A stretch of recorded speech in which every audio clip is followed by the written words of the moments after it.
Hello everyone, this is Bob Kovacs here at Wirefly with an unboxing of the brand new Samsung Galaxy Nexus.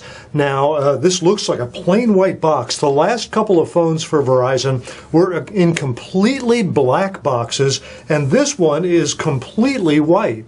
So definitely Verizon is trying to make a statement with this. It reminds me of John Lennon in his white phase when he dressed all up in a white suit and played a white piano. But then again, you guys are probably too young to remember that. So who's that John Lennon guy anyway? The only thing on this box here, on the front anyway, you can see the Verizon logo is embossed in the box. And there's some label information. Here's what it says is in the box. I'll hold it up a little bit so you can see better. So it's got the phone, of course, the battery, wall charger, a wired stereo headset. So it comes with earphones. So I'm eager to go ahead and take a look at those. And without any further ado, let's get into the box. And again, inside it is very white. This is a 4G phone, and as you can see, just barely, it says Verizon 4G there, and there's another Verizon embossed on the box. And here we go. It's the Samsung Galaxy Nexus, which of course is the first phone that will have Google's Android 4.0 user interface. So we're all eager to see what Android 4.0 looks like. Of course, Android 4.0 is also known as Ice Cream Sandwich. I hate that name. That's the last time I'm going to mention Ice Cream Sandwich. From now on, it's Android 4.0.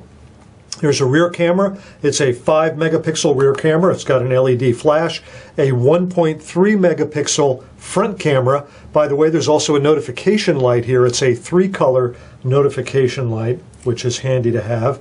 So here we go, peeling this off. One of the primary features of the Galaxy Nexus is its 4.7-inch diagonal Super AMOLED display with a resolution of 720 by 1280 pixels. So this is 4.7 inches. Now that's a nominal measurement.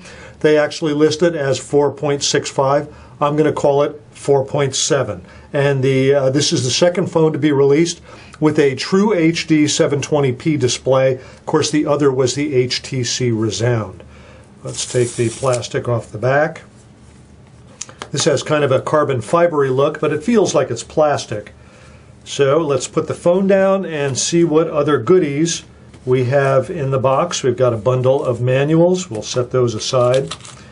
Here are the earphones. I wonder if I can easily push them out of here. Of course, once you get them out, you'll never get them back in. There you go. Now this is a 4-conductor connector. So that means it has a microphone built in to the earphones. There you have a microphone. So you can use these to make a phone call. These actually look like they're a little bit better than some of what you get with cell phones. So maybe I'll give a listen with those and see how they work. So there's the earphones. We have a standard cube wall charger, nice and small. We have a standard USB cable. I'm going to have to rip the bag open to get it out of here.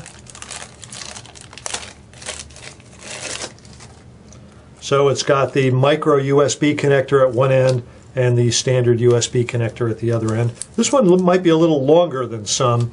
Many cables you get with cell phones are fairly short. This one, again, might be a little longer. And finally, the last item in the bag, the box here, is the battery.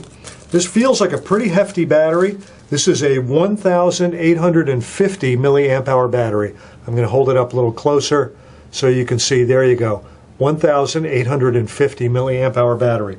So I'm going to set the box aside since it's now empty, and these are all of the goodies that came in the box. Let me zoom in a little bit so we get a little bit better view.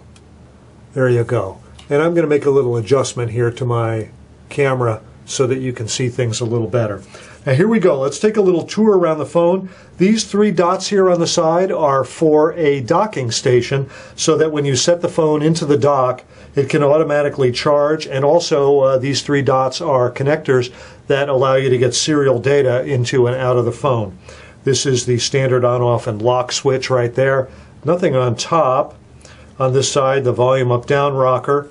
On the bottom, curiously enough, is the standard micro USB port. That's nothing unusual about that, but that's where the earphone connector is here. That's a standard 3.5 millimeter stereo audio jack. And as I said, it will take the 4-conductor connector here and allow you to use the microphone that's in with the earphones. Let's peel the back off.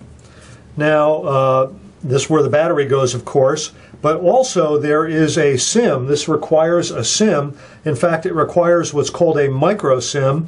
This is a standard Verizon micro SIM. The SIM is required for Verizon's LTE 4G network. This phone, the Galaxy Nexus, will not work with GSM technology. It will not work on AT&T or T-Mobile or any of the international systems that use GSM. This is specific to Verizon's LTE network, and that's why this is a Verizon LTE SIM, and it goes in like this. So now the SIM is in. Let's put the battery in. And we'll go ahead and fire this up. And while it is firing up, we'll talk a little more. Let me put that in a little better. I think it tucks in at the bottom first, and then it snaps in the rest of the way around like that. Okay, a little tricky to get it all in there. Let's fire it up. Now, as this is firing up, I should say that it has a 1.2 gigahertz dual-core processor. That's the Samsung processor. It's very fast. And it has 1 gigabyte of processor RAM. It also has internally 32 gigabytes of storage for your files. That's videos, music files, any other kind of files you have, such as photos. All of that is here in the phone. It's built into the phone, 32 gigabytes. Now I say that, and it doesn't have a slot for external memory. So there's no micro SD slot. You get 32 gigabytes of storage with the phone, and that's what you get. And it is busy loading Android, as you can see. It looks very cute. Hi there, Mr. Android. We'll wave back. Now the SIM that I put in there is not activated, I don't think.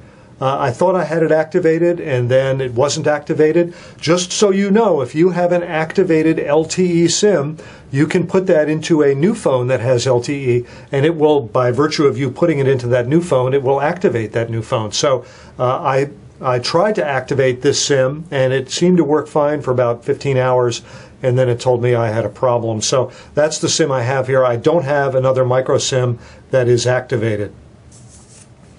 And it looks like, okay, it says activation can take a few minutes. Well, I don't know what's going to happen here, so I'm going to bail out at this point. And by the way, if you want the Samsung Galaxy Nexus or any other great Android cell phone, why not give Wirefly a try? We're the largest cell phone retailer on the internet in the U.S., and we'd like your business. So, this is Bob Kovacs here at Wirefly. Thanks for watching.